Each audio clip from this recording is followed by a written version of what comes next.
बिस्मिल्लाहिर्रहमानिर्रहीम। इब्तदा है रब्बे करीम के इसमें अजीम से जो हालिक अर्ज़ो समा है, मालिक शर्कोबर। दुरूद सलाम शान कायनात जाने कायनात नबी मुकर्रम हज़रत मोहम्मद मुस्तफ़ा सल्लल्लाहु अलैहि वसल्लम पर। आमिर उस्मान आदिल अपने यूट्यूब चैनल और ऑफिशियल फेसबुक पेज पर पाकिस्तान दुनिया भर में बसने वाले प्यारे पाकिस्तानियों को सलाम अर्ज करता है। गुजरात जो इस वक्त लाख कानूनियत, गुंडागर्दी और अमन आमा की बदतरीन सूरत हाल से दो चार है। लेकिन आए रोज कत्लो गारत गरी के वाकयात पेश होते हैं। सड़कों पर डाकू दनदनाते फिरते हैं और राहगीरों को लूटते हैं। मुजाहमत करने पर या ना रुकने पर सरेआम उनको दीदा दलेरी से गोलियां मार देते हैं। दो वाकयात बड़े अफसोसनाक। एक थाना डिंगा की हदूद में पेश आया, जहां एक नौजवान को डाकुओं ने रोका और ना रुकने पर गोलियां मार दी। जख्मों की ताब न लाकर ये नौजवान जान की बाजी हार गया।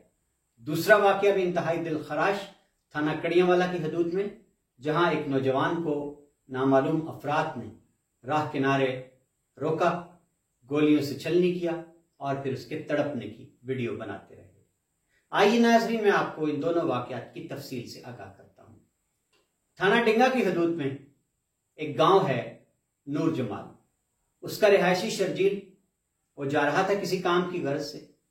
रस्ते में डाकुओं ने ढंडाला के करीब नाका लगा रखा था। उन्होंने इस शर्जील नामी नौजवान को रुकने के लिए कहा। वो भांप गया कि मामला गड़बड़ है, वो ना रुका तो इन्होंने पीछे से गोलियों के वार कर दिए। उसके जख्मी हालत में बताया गया कि शर्जील ने हिम्मत दिखाई और जख्मी होने के बावजूद वो 1 किलोमीटर तक बताते हैं कि वो खुद मोटरसाइकिल चलाकर अपनी जान बचाने के लिए वहां से फरार हुआ। लेकिन शदीद जख्मी होने की वजह से वो वहां पर गिर पड़ा और मकामी अफराद राहगीर आए, उसको अस्पताल ले जाया गया नाज़रीन, लेकिन वो दम तोड़ चुका था। अब इस वाक़े की FIR नामालूम अफराद के खिलाफ थाना डिंगा में दर्ज कर ली गई है। ये इंतहाई अफसोसनाक वाक़या है जिला गुजरात में। आप अंदाजा कर सकते हैं कि किस कदर हालात अब तक हैं। नाज़रीन, दूसरा वाक़या थाना कड़ियांवाला की हदूद में पेश आया है। एक गांव है खतार नाम का, उसका एक नौजवान था सज्जाद। वो भी इसी तरह जा रहा था कि रास्ते में इसको रोका गया और नामालूम अफराद हैं, उन्होंने इस पर गोलियों के वार कर दिए। और बताया यह जाता है कि जब ये जख्मी होकर गिरा, तड़प रहा था, तो इसकी वीडियो बनाते रहे मुलजिमा। और सिर्फ वीडियो नहीं बनाते रहे, जख्मी हालत में इसको और ज्यादा वो तशद्दुद का निशाना भी बनाते रहे। नाज़रीन, ये वाकयात हैं। अब ये जो सजाद नामी नौजवान है, इसको जख्मी हालत में, शदीद जख्मी हालत में अस्पताल पहुंचा तो दिया गया है, लेकिन इसकी हालत खतरे में है। इस वाक़े की FIR भी थाना कड़ियांवाला में सजाद की मुद्दत में दर्ज कर ली गई है और कुछ अफराद को उसने गालबन पहचान कर नामजद भी कर दिया है।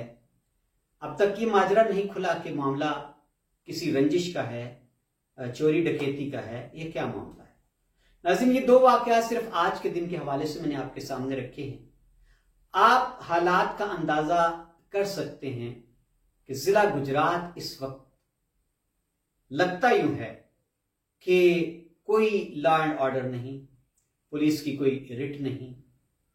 जिस भी कोने की मैं बात करूं गुजरात में, आप रोजाना की बुनियादों पर देखें। अभी लाला मूसा परसों की बात है, सरे शाम एक मोबाइल शॉप पर डकैत आए और उन्होंने भी मुजाहमत करने पर मोबाइल शॉप के मालिक को सीधी गोलियां उसके टांगों में और पांव में मार दी।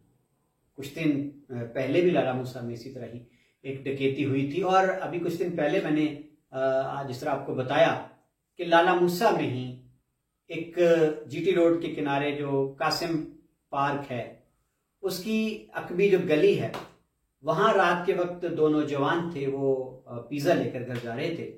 उनको मुसल्ला डाकुओं ने, मोटरसाइकिल सवार थे, दीदा दलेरी से, उन्होंने कोई नकाब अपने चेहरे भी ढांपने की जहमत गवारा नहीं की।